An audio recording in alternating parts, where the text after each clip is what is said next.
ఒక కేటీఆర్ గారు Kannepalli pump house గురించి మాట్లాడుతూ ఒక రోజు కేసీఆర్ గారికి చెప్తే ఒక రోజు 7 రోజులు అన్నాడు. వారం రోజులు కేసీఆర్ గారికి చెప్తే రాష్ట్రం మొత్తం నీళ్లు విడుదల చేస్తామని చెప్పేసి మాట్లాడుతున్నారు. అని బాబా ఇంకో మాట కూడా అన్నాడు, 3 నెలలు నాకు మంత్రి పదవి ఇస్తే నేను చేస్తా అన్నాడు.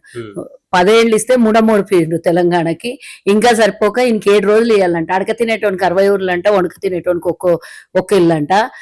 10 ఏళ్ళు తెలంగాణ మీద దోపిడీ చేసి తెలంగాణ ప్రజలను అడక తినేటట్లా చేసి ఇంకా సరిపోదని మళ్ళీ 7 రోజులు ఇవ్వాలంట. 7 రోజులు ఇస్తే ఫామ్ హౌస్ లకి వెళ్ళి నీళ్లు తరలిస్తాడా, లేకపోతే సముద్రంలోకి వెళ్ళి పాయలు వేసి పైప్ లైన్ వేస్తాడా? దిక్కుమాలిన వెదవముండ కొడుకులు చేసేదంతా దొంగల ఫుట్ పని, చేసిందంత ముంచెటి పని. మళ్ళా 7 రోజులు టైం ఇవ్వాలంట. తెలంగాణ ప్రజలు వామ్మో అంటారు. తెలంగాణ ప్రజలు మళ్ళీ ఒకసారి ఈయనకు అవకాశం ఇస్తే, తెలంగాణ 10 ఏళ్ళు అవకాశం ఇస్తేనే 8.5 లక్షల కోట్ల అప్పు చేసిండ్రు. ఇప్పుడు అన్ని తెలుసుకున్నారు, మళ్ళా అవకాశం దొరకదని 7 దినాలు ఇస్తే గిట కథం తెలంగాణ ప్రజల్ని కథం చేద్దాం. అయినా ఎందుకు ఇవ్వాలి? ఫామ్ హౌస్ లకి వెళ్ళి బయటకు వచ్చి ఫస్ట్ అసెంబ్లీలో వచ్చి కూర్చొని ప్రశ్నలు ఏమని జవాబులు చెప్తే అక్కడి నుంచి మొదలు పెడదాం. మీ నాయన కథ ఏందో. ఫామ్ హౌస్ లో నుంచి బయటికి రావడానికి 7 రోజులు మా నాయనకు మళ్ళీ అధికారం. ఎప్పుడు బిచ్చపోలే, ఎప్పుడు పదవుల కోసం అడుక్కొని తిరిగేటోళ్ళు, ఎప్పుడు పదవులు కావాలని తిరిగేటోళ్ళు. 10 ఏళ్ళు తిరిగిండ్రు, మళ్ళీ ఇప్పుడు తిరుగుతున్నారు. మళ్ళీ ఇల్లు బిచ్చం ఎత్తుకొని తిరుగుతున్నారు.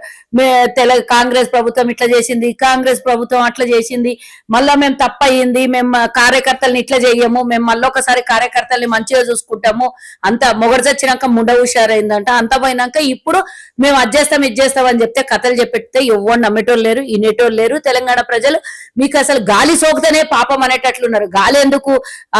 బాల్కా సుమన్ గారు మీటింగ్ పెడితే రైతులు 4 వస్తలేరు, మొత్తం మన కార్యకర్తలు 60-70 మంది ఉంటే రైతులు 4 వస్తలేరు అంటారు. మీకు బుగులు పడి పారిపోతున్నారు జనాలు.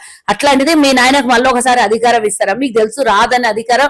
మళ్ళీ ఏదో ఒకటి ప్రభుత్వం వచ్చిన వారం రోజులకే మొదలు పెట్టిన ప్రభుత్వం కూలిపోతుందని. తర్వాత ఇక సుధ్రాయించలేదు. 10 మంది అటు ఇటు అయ్యేసరికి మళ్ళా తర్వాత 3 నెలలు అన్నారు, 6 నెలలు అన్నారు, అన్ని అయిపోయినాయి. ఇప్పుడు అడుక తిని అమ్మాదే అని బిచ్చం ఎత్తుకొని తిరుగుతున్నారు. మా విహెచ్ హనుమంతరావు బాగా చెప్తారు, ఈ కొడుకులకు సోనియా గాంధీ గిట్ట తెలంగాణ ఇవ్వకపోతే నాంపల్లి దర్గా దగ్గర పోయి కూర్చొని అమ్మాదే అని చిప్ప పట్టుకొని అడుక్కొని తింటున్నారు. ఇప్పుడు నిజం చేసి చూపిస్తున్నారు. మళ్ళా మాకు 7 దినాలు పదవి కావాలని అడుక్కొని తింటున్నారు ఈ కొడుకులు. అంటే ఎంతసేపు పదవి మీద ఆశ, మేము అధికారంలో ఉండాలనే తప్పించి తెలంగాణ ప్రజలకు ఏమన్నా చెయ్యాలనుకుంటే ఆ రోజు మేము ఎట్లా ఇచ్చినామో అట్లా అప్పులు లేకుండా నన్ను ఇస్తుంటారు. ఏం చేయకుండా మీ బతుకులకి ప్రతి రాజకీయ నాయకుడు ప్రపంచంలో నేనేం అనను, ఇట్లా మొత్తము దేవుళ్ళు దిగొచ్చి కిందొచ్చి పనిచేస్తారని. కానీ ఎంతో అంత స్వార్థం ఉంటది. కానీ వీడికి స్వార్థం తప్ప వీళ్ళ కొంపకు స్వార్థం తప్పించి ఇంకోటి లేదు. తెలంగాణ ప్రజలకు దోపిడీ చేయడం తప్పించి ఇంకోటి పని లేదు. ఇప్పుడు కవిత బయటకు వచ్చి వాళ్ళ ఆయన మీద, వాళ్ళ అన్న మీద, వాళ్ళ బావ మీద చెప్తున్నారు. సరే చెప్తున్నావు, నిజాలు చెప్తున్నావు, పర్వాలేదు. 10 ఏళ్ళు అక్కడ ఉన్నప్పుడు తెలంగాణ ప్రజలు ఆగమైనప్పుడు నోట్లకి వెళ్ళి మాట రాలేదు. బిర్యానీలు తిన్నది, లేదంటే బంగారం దుకాణాలకు పోయింది, లేదంటే భూములు అందరూ గుంజుకున్నది.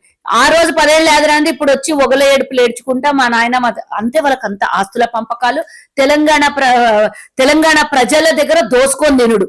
వస్తే ప్రభుత్వం వస్తే నేను ఇది పంచుకుంటా, నువ్వు అది పంచుకుంటా అనేది తప్పించి ఇంకోటి ఏం లేదు.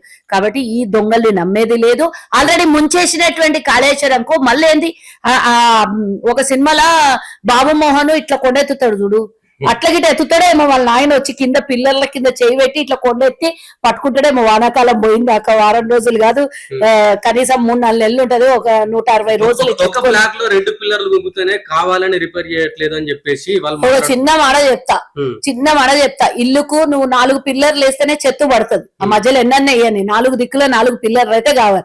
ఒక పిల్లరు ఒక దిక్కెళ్ళి ఒక పిల్లర్ పడిపోతే 3 దిక్కులకెళ్ళి చెత్త ఆగుతుందా?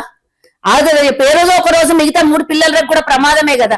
అట్లాంటిది ఈ రోజు కిందికి ఇసుక బీటల మధ్యలో పిల్లలు వేసిండ్రు, అది పనికే రాదు అని నిపుణులు చెప్తుంటే మేము 100 మంది దాని మీద పరిశోధనకు పెట్టి మేము ఈ రోజు దాని రిపోర్ట్ తయారు చేసిస్తే మళ్ళొచ్చీలు వాళ్ళ నాయన అన్నాడు కదా, చెమట ఓడ్చి నాది రక్తం బొట్టు కార్చి కాళేశ్వరం కట్టినా నేనే ఇంజనీర్ని, నేనే కుర్చేసుకొని కూర్చొని కట్టించుకున్నా అని చెప్పిన వాళ్ళు ఇప్పుడు మళ్ళీ ఏం చేస్తారో నాకు అర్థమైతలేదు. 100 మంది ఇంజనీర్లను పెట్టి ఇప్పుడు మేము నిపుణులను పెట్టి చేపిస్తున్నాం.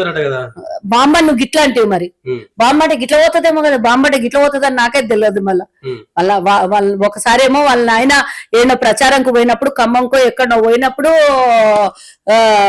ఆకాశం మేఘాలు వర్షాలు పడుతుంటే క్లౌడ్ బస్ట్ అన్నాడు, ఎవరో కుట్రతో చేసింది అన్నాడు. ఇప్పుడేమో బాంబులు పెట్టింది అంటారు. రోజు ఒక పాట పాడతారు, అదే పాడిందే పాట పాసుబళ్ళ ఆట అన్నట్ల పొద్దు మూకుల బాంబులు పెట్టినాము అనేది తప్పించి ఇంకోటి నిజాలు వాస్తవాలు వస్తాయి. వాళ్ళకి ఎప్పుడు కూడా నిజాలు మాట్లాడారు. రేవంత్ అన్న మంచిగా చెప్తాడు, వాళ్ళ జీవితమే అబద్ధాలు. వాళ్ళ నాలుక తెరిస్తే అప్పుడు అంటారు చూడు, ఒక్క నిజం మాట్లాడినా కనీసం తల పగిలి చచ్చిపోతారు అని అంటే, వీళ్ళు ఒక్క నిజం మాట్లాడితే తల పగిలి చచ్చిపోతారని వాళ్ళకి చరిత్రలు రాసింది ఉన్నట్టు ప్రతి ఒక్కరి మాట మాట్లాడితే అబద్ధాలు తప్పించి నిజాలు రానే రావు. వాళ్ళేమో బీఆర్ఎస్ అబద్ధాలు ఆడుతుంటారు, హరీష్ రావు ఏమో అంగి లాగైతే అబద్ధాలకి రేవంత్ రెడ్డి అని మాట్లాడతారు. అవును, మరి వీళ్ళు అందుకనే ఒకడు 3 ఫీట్లు ఒకడు 6 ఫీట్లు. వాళ్ళ ఇంకోడు ఉన్నాడు చూడు, వాడు జగదీశ్వర్ రెడ్డి, ఆడేమో గ్లాసులు ఎత్తిపోసి వాళ్ళ నాయన ఫామ్ హౌస్ లో పడుకున్నాడు. ఈడేమో తలకాయ మీద మొండెం మీద తలకాయ లేనోడు కేటీఆర్, 6 ఫీట్లు ఎడిగింది కానీ నెత్తిలో గుజ్జు లేనోడు హరీష్ రావు. రేవంత్ రెడ్డిని మాట్లాడేటంత స్థాయి నీకు ఎక్కడికెళ్ళి వచ్చింది? నువ్వు కాళేశ్వరం మీద చేసినటువంటి అవినీతి బయటకు వస్తుందని నువ్వు మాట్లాడుతున్నావు. వేరే శాఖలలో ఈ రోజు విద్యుత్ శాఖలలో ఇట్లనే అవినీతి జరిగింది, ఇట్లనే అప్పులు చేశారు, దాని మీద మాట్లాడతలేవు. మళ్ళా ఇంకా అన్ని రకాల శాఖలలో ప్రతి ఒక్క కార్పొరేషన్ లో అప్పులు చేసిండు. ఈ రోజు 8,21,000 కోట్ల అప్పు జరిగిందంటే దాని గురించి వివరణ చెప్తున్నారు. కాళేశ్వరం గురించి మళ్ళా ఎందుకు చెప్తున్నారంటే, ఒకరికి వాళ్ళ మర్దలు తలిగింది, ఒకరికి రేవంత్ అన్న తలిగిండు, ఇంతమంది తలిగి నన్ను ఉరేస్తారేమో అని భయంతోని ఏదన్నా ఒకటి అంగిలు చెడ్డీలు లాగులు అన్ని చూపిస్తారు ఈ కొడుకులు, పనికి మళ్ళోళ్ళు. రేవంత్ రెడ్డి అడిగినటువంటి ప్రశ్నలకి, మా ముఖ్యమంత్రి గారు అడిగినటువంటి ప్రశ్నలకు సమాధానం చెప్పండి. ఆల్రెడీ ఎత్తి పోసి అసలు తీసుకొని పోయి లాస్ట్ కి చివరి దీని దగ్గర భద్రాచలం దగ్గర గిట ఆ నీళ్లు గిట ఆ పిల్లలు పడిపోయి ఆ వంతెన గిట విరిగిపోతే ఊర్లు మునిగిపోతే, 47 గ్రామాలు మునిగిపోతే, భద్రాచలం దేవాలయం కూడా మునిగిపోతుందని రేవంత్ రెడ్డి గారు నిపుణులు ఇచ్చిన నివేదికను బట్టి క్లియర్ గా చెప్పిర్రు. మొన్న పవర్ పాయింట్ ప్రెజెంటేషన్ లో మొత్తం లైవ్ పెట్టినాం, అన్ని చూసిండొచ్చు మీరు. మరి చూస్తే దానికి జవాబు ఇవ్వడానికి అసెంబ్లీకి స్పెషల్ సెషన్ కూడా పెడతా అన్నారు. దమ్ము లేదు స్పెషల్ సెషన్ పెట్టుకొని, కానీ ఆడికి పోయి మీడియాని వేసుకొని ఓడి కింద పడే ఓడి మీద పడే ఆడికి పోయి ఏమో చూపించిర్రాడు. అవి ఆల్రెడీ పోతున్నాయి వరద నీళ్ళు అని ఎప్పుడో చెప్పినాం మేము, పోతున్నాయని అందరికీ తెలుసు. కానీ కాళేశ్వరం వల్ల వచ్చిన లాభం ఏందో గతంలో చెప్పాలి. కాళేశ్వరం ఈరోజు బంద్ పెట్టడం వల్ల తెలంగాణ ప్రజలకి ఒక్క చుక్క నీళ్ళన్నా అప్పుడు ఇప్పుడు ఎప్పుడన్నా అందినేమో చూపియాలి. నోరు తెరిసి అబద్ధాలకు తప్పించి మించేం లేదు. దానికి తగ్గట్టు తోడయ్యిండు ఈటల రాజేందర్ తోడయ్యి, పాపం మీరు ప్రశ్న అడగలేదు కానీ నేనే ఆన్సర్ చెప్తాను. బుద్ధి లేదు కాంగ్రెస్ కి, కావాలని చెప్తున్నారు మాట్లాడుతున్నారు. పాపం మళ్ళా కొంచెం గాలి సోకినట్టున్నది అక్కడది, ఏమన్నా బీఆర్ఎస్ గాలి కాదు, ఇద్దరు ఒకటయ్యే గాలి సోకినట్టున్నది. ఎట్లన్నా ఎప్పుడో ఒక రోజు విలీనం అయ్యేదే ఉంది. బీజేపీ పోయి బీఆర్ఎస్ పోయి బీజేపీలో విలీనం అయ్యేదే ఉంది. కాబట్టి ముందస్తుగా ఈయనతోనే రాయబారం పంపించినట్టున్నారు. 1,00,000 కోట్ల అవినీతి అన్నారు. గది ఎట్ట మాట్లాడతారు? 1,00,000 కోట్లు అంటే ఏంది? ఇన్ని పిల్లర్లు, ఇంత పైప్ లైనింగ్, ఇంత ఎలక్ట్రిసిటీ, ఇన్ని మోటార్లు, ఇంత రోడ్డు, ఇన్ని చెప్పి ఇన్ని అయిన తర్వాత 1,00,000 కోట్ల అవినీతి ఎక్కడ జరుగుతుంది అన్నారు. 1,00,000 కోట్లు అవసరం లేనటువంటి ప్రాజెక్ట్ ని తీసుకొని వచ్చి దాంట్లో కమిషన్లు నొక్కి అవినీతి చేసింది అన్నాం. కానీ 1,00,000 కోట్లు మొత్తం కేసీఆర్ కొంప కంటిన్యూ అని మేము అనలేదు. మాకు కూడా తెలుసు కదా, ఇంతో అంత కాంట్రాక్టర్లకు ముట్టుంటే, ఇంతో అంత పనులకు ముట్టుంటే, ఇంతో అంత సామాన్లకు ముట్టుంటే. కానీ అది అవసరం ఉండేనా? 38,000 కోట్లకి అయ్యేటటువంటి ప్రాజెక్టు ప్రాణహిత చెవెళ్ళ ప్రాజెక్ట్ కి తీసుకొని పోయి నువ్వు రీడిజైన్ పేరుతోని మళ్ళీ ఎందుకు దాన్ని ఫస్ట్ నుంచి మొదలు పెట్టిన? ఆల్రెడీ 11,000 కోట్లతోని 30% వర్క్ కంప్లీట్ అయింది. దానికి ఎత్తిపోయాల్సినటువంటి అవసరం లేకుండా గ్రావిటీ ద్వారా నీళ్లు తెలంగాణ ప్రజలకు పొలాలకు అందుతుండే. అట్లాంటిది పోయి నువ్వు ఎత్తి పోసి మోటార్ల ఖర్చు ఎంత, 1 ఎకరాకు అయ్యే ఖర్చు ఎంత, ఒకవేళ ఆ ప్రాజెక్ట్ రన్ అయితే కూడా దాని వల్ల ఎంత ఖర్చు అవుతుంది? 3 సార్లు ఎత్తి పోస్తే ఖర్చు ఎంత అవుతుంది? వీటన్నిటి మీద మేము లెక్కలు చెప్తాం, చర్చకు రమ్మను. రేవంత్ రెడ్డి స్థాయికి మీవే ఎక్కువ, కేటీఆర్ హరీష్ రావు ఎక్కువ, కేసీఆర్ రాడని మాట్లాడుతున్నారు. వాళ్ళ మొక్కలకు ఇంకా నువ్వు తర్వాత మాట్లాడినావు, కేసీఆర్ రావాలంటే రాహుల్ గాంధీ రావాలంట. ఇలా మొక్కలకు పార్లమెంట్లలో ఒక్క సీటు కూడా గతి లేదు. రాహుల్ గాంధీతో పోల్చుకుంటాడు. రాహుల్ గాంధీ ఎవరు? పార్లమెంట్ ప్రతిపక్ష నాయకుడు. నీ దగ్గర రావాలని అంటే నువ్వు పార్లమెంట్ లో కనీసం ఒక్కటంటే 1 సీటు ఉంటేనన్నా నీకు మాట్లాడే అర్హత ఉంటుండే. మాది ఏఐసిసి కేంద్రము, మాది 140 ఏళ్ల చరిత్ర, అండ్ల బుట్టే బయటకు వచ్చిన దరిద్రం ఇది. మళ్ళీ రాహుల్ గాంధీతో పోలిక, రేవంత్ రెడ్డితో పోలిక. మీ బతుకులు 36 పార్టీలు తిరిగి ఆడ పదవులు ఈడ పదవులు తెచ్చుకొని మళ్ళా పదవి ఇవ్వకపోతే ధర్నాలు చేసి తాగి పండుకొని లేచి ధర్నాలు చేసిన బతుకు నీది. నిజంగానే ఏనాడన్నా అధికార పార్టీని విడిచిపెట్టి ప్రతిపక్షంలో ఉన్నాడా కేసీఆర్? టీడీపీ అధికారంలో ఉంటే టీడీపీలో ఉన్నాడు, కాంగ్రెస్ అధికారంలో ఉంటే కాంగ్రెస్ లో ఉన్నాడు. మరి రెండు పార్టీల నుండి మూడో పార్టీ తను పెట్టుకొని ఏదో ప్రజలకు చూపిస్తున్నాడు. రేవంత్ రెడ్డి స్వయం కృషితో ఎదిగినటువంటి వ్యక్తి, సొంతంగా ఇండిపెండెంట్ అభ్యర్థిగా గెలిచి ఈరోజు ప్రజాక్షేత్రంలో ముఖ్యమంత్రి గెలిచి ఈరోజు ముఖ్యమంత్రి అయినటువంటి వ్యక్తి రేవంత్ రెడ్డి. రేవంత్ రెడ్డి కాలి గోటికి కూడా పనికిరానోడు కేటీఆర్. రేవంత్ రెడ్డి గురించి మాట్లాడే అర్హత నీకేంది? నువ్వు ఏమన్నా బాసాడు దొంగకొని బతుకునేటువంటివి. తెలంగాణ ఉద్యమంలో నీ పాత్ర లేదు. తెలంగాణ ప్రజలు తెలంగాణ కోసం ఆత్మహత్య చేసుకున్న వాళ్ళకి కనీసం పరామర్శ లేదు. నీకేం అర్హత ఉన్న తెలంగాణ గురించి మాట్లాడిన, రేవంత్ రెడ్డి గురించి మాట్లాడి అప్పనంగా వస్తే మీ బావ కాంగ్రెస్ ఆ రోజు కనీసం వార్డు మెంబర్ కూడా పనికిరానటువంటి హరీష్ రావుకు తీసుకొని వచ్చి మా ప్రభుత్వం నేను తీసుకొని వచ్చి మంత్రిని చేసింది. కేటీఆర్ కి ఏమీ పనికిరానోని బాసాళ్ళు దొమ్మటోని తీసుకొని వచ్చి మహేందర్ రెడ్డికి టికెట్ ఇస్తా అంటే తీసుకొని పోయి ఆడ లొల్లి చేసి ఆడపోయి సిరిసిల్లాలో గెలిచినటువంటి మీ ముఖానికి 4 దినాలు ప్రజల కోసం పనిచేసినోడు కాదు, 4 దినాలు మీ కొంపలు ఎవడన్నా ప్రాణాలు అర్పించి తెలంగాణ ఉద్యమం కోసం సచ్చినోడుగా. మీదేం పోలిక అసలు నీకేం సంబంధం అసలుకి?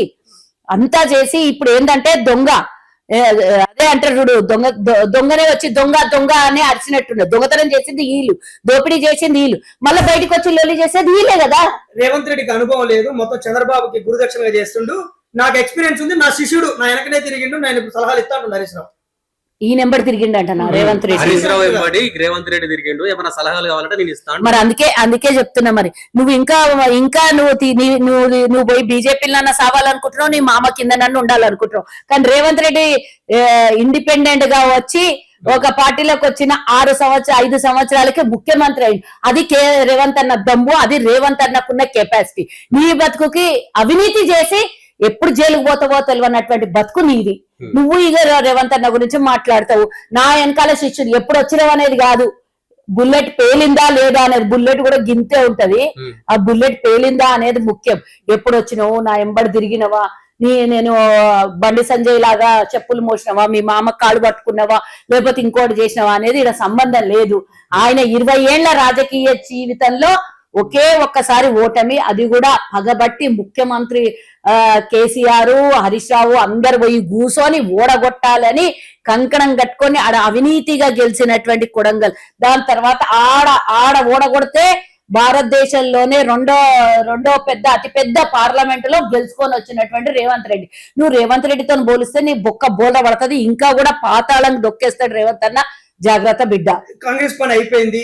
రేవంత్ రెడ్డి సొంతంగా సర్వే చేసుకుంటే 78 స్థానాలు బీఆర్ఎస్ గెలుస్తుందని ఇప్పుడే సర్వే వచ్చిందని చెప్తున్నారు. ఎవరిది అది? నమస్తే తెలంగాణ, గుమాస్తా తెలంగాణ, మీ టీ న్యూస్, మీలు మీ గ్లాసులల్లా నీళ్ళల్లా పాలు కాదులే, సారీ, సోడా కలిపేటోళ్ళు వాళ్ళందరూ కలిపితే వచ్చేటటువంటి రిజల్టే మీకు సర్వేలు. మీరు అప్పుడు అల్లే పార్లమెంట్ ఎలక్షన్లలో కానీ అంతకు ముందు అసెంబ్లీ ఎలక్షన్లలో ఏమన్నా 100 సీట్లు గెలుస్తామన్నారు ఈ దొంగలు. 100 గెలిచిరా, 100 నుంచి 39 వచ్చినాయి. దాని తర్వాత పార్లమెంటులో సర్వేలు అన్నీ చెప్తున్నాయి మాకే. కేసీఆర్ స్వయాన 13-14 సీట్లు గెలుస్తామంట. దాని యువతల పక్కల తీసేసిన నంబర్ లేదు, అవతల పక్కల ఉన్న నంబర్ లేదు. ఏ నంబర్ లేకుండా పెద్ద గుడుసున్న గాడిది గుడ్డు వచ్చింది. ఇట్లాంటి సర్వేలన్నీ నమ్ముకుంటే ఇప్పటికే రిజర్వేషన్ ఖరారు కాలేదు, ఎన్ని సీట్లు ఎక్కడ వస్తాయో తెలియదు, ఉమెన్ రిజర్వేషన్ కన్ఫర్మ్ కాలేదు, ఏమి లేదే వీళ్ళకి సర్వేలు వచ్చినాయట. సర్వేలు మరి రేవంత్ అన్న ఛాలెంజ్ చేసింది కదా 117 సీట్లు వస్తాయి అని. రెండోసారి కూడా మేము వాళ్ళలాగా సర్వేలు అనలేదు కదా, మేము గెలుస్తామనే దమ్మున్నదని మేమన్నాం. సర్వేలు అన్నాం మేమేమన్నా? మా రేవంత్ రెడ్డికి, మా కాంగ్రెస్ మీద, మా కార్యకర్తల మీద, మా తెలంగాణ ప్రజల మీద నమ్మకం ఉండే మేమన్నా. వాళ్ళేవన్నీ పట్టుకొని బతుకుతున్నారు, సర్వేలను పట్టుకున్నారు. మేము సర్వేలు కాదు, ప్రజలే మా సర్వేలు. ప్రజాపాలన 100%. మా ప్రజలిచ్చే తీర్పే మా పరిపాలన, ప్రజలిచ్చే తీర్పే మా గెలుపు. వాళ్ళలాగా సర్వేలను పట్టుకొని మేము ఉరుకులాడు. ఆ రోజు కూడా మేము సర్వేలు అని చెప్పలేదు. ఆ రోజు కూడా నా వీడియోలు తీసి చూడొచ్చు నువ్వు. సర్వేలను ఆధారం తీసుకొని మేము మాట్లాడము, సర్వేలను తీసుకొని మేము చెయ్యము అని చెప్పిన. మాకు ప్రజల మీద నమ్మకం ఉన్నది, మా కార్యకర్తల మీద నమ్మకం ఉంది, మా మీద మాకు ఇంకా అత్యధికంగా నమ్మకం ఉందని చెప్పి ఈ రోజు కూడా అదే చెప్తున్నా నేను. మాకు మా ప్రజల మీద నమ్మకం ఉంది, మేము ప్రజలకు చేసేటటువంటి ప్రజాపాలన మీద మాకు నమ్మకం ఉంది. ఏం లేదు, దమ్ముంటే ఫామ్ హౌస్ ల నుంచి బయటికి వచ్చి స్పెషల్ సెషన్ ఎన్ని రోజులైనా పెడతా అన్నారు మా ముఖ్యమంత్రి గారు. దమ్ముంటే బయటికి వచ్చి అసెంబ్లీ సెషన్ పెట్టమని ఒక లెటర్ రాయండి. లెటర్ రాస్తే అది కూడా కేసీఆర్ ఈ పిల్ల బచ్చగాళ్లకు రేవంత్ రెడ్డి గారు ఇక సమాధానం చెప్పారు. వచ్చి ముఖ్యమంత్రిగా ఉండి ఆ రోజు ఆ కాళేశ్వరం కథ ఇట్లా ముగిసడానికి, కాళేశ్వరం కులేశ్వరం కావడానికి కారణమైనటువంటి ఆ మంత్రి 6 ఫీట్ లోడు ఉండొచ్చు, గుజ్జులేనోడు ఉండొచ్చు, ఎవడన్నా ఉండొచ్చు, కానీ సమాధానం చెప్పాల్సింది ఆనాటి ముఖ్యమంత్రి చంద్రశేఖర్ రావు. ఆయన వచ్చి స్పెషల్ సెషన్ పెట్టి అసెంబ్లీలో చర్చ చేయడానికి మేము సిద్ధంగా ఉన్నాం, పిన్ టు పిన్ సమాధానం చెప్పడానికి రెడీగా ఉన్నాం. మేము పవర్ పాయింట్ ప్రెజెంటేషన్ ఇచ్చినాం, మీరు కూడా పట్టుకొని రండి. 2 అసెంబ్లీలో ఎవరు ఆపడానికి లేదు. మాకు అరెస్ట్ చేస్తారు, మాకు రానియరు అంటే అసెంబ్లీ పెట్టేదే అసెంబ్లీలో గెలిచినటువంటి అభ్యర్థుల కోసమే అది ఉంటది. కాబట్టి కేసీఆర్ వచ్చి వివరణ ఇస్తే కాళేశ్వరం బాధ్యత అప్పచెప్తారా? అరే ఫస్ట్ చెప్పమనండి. కాళేశ్వరం బాధ్యత అప్పచెప్పడానికి ప్రజలు టైం ఇవ్వాలి కదా. వాళ్ళకి ఇంకా 2029లో టైం ఇస్తారు. అప్పుడు ఎవరు ఇస్తారు? అప్పుడు 3 నెలలకు రాస్తారా? మేము ఇస్తాం కదా, దానికి క్లారిటీ ఇస్తాం కదా. ఒకవేళ తప్పు జరిగింది అండ్ అవినీతి జరిగింది అంటే కేసీఆర్ కుటుంబ సభ్యులంతా తెలంగాణ 4 కోట్ల మంది ప్రజలకు 3 నెలలకు రాసి క్షమాభిక్ష అడిగి నెత్తి కింది కాళ్ళు మీదికి చేసుకొని తప్పైందని అడుగుతారా? లేకపోతే వాళ్ళ కుటుంబ సభ్యులు దోచుకున్నటువంటి దోపిడీ చేసినటువంటి సొమ్మంతా తెలంగాణ ప్రజలకు పంచుతారా? నేను అడిగిన దానికి ఆన్సర్ కావాలి. వాళ్ళు కూడా నేను ఈ ఛాలెంజ్ తీసుకుంటున్నా. మేము సరే అప్పచెప్తామా? సెకండరీ. ఫెయిల్ అయితే మేము ఇది అడుగుతున్నాం. నువ్వు అది చేస్తానంటే చెప్పు, మేము కూడా దీనికి రెడీగా ఉంటాం. కేసీఆర్ కుటుంబంలో ఒకరిని రేవంత్ తన బాణంగా వదిలిందంట కదా, ఏమి కవిత అని చెప్పొచ్చు కదా. దానికి ఒకరు ఎందుకు? 3 ఒకడు ఫామ్ హౌస్ లో అంటాడు, ఒకడు ఇంకో ఫామ్ హౌస్ లో అంటాడు. కవిత ఎపిసోడ్ కి సంబంధించి ఏం చెప్తారు? ఉద్యమకారుల గురించి పోరాటం చేస్తుంది మొత్తం.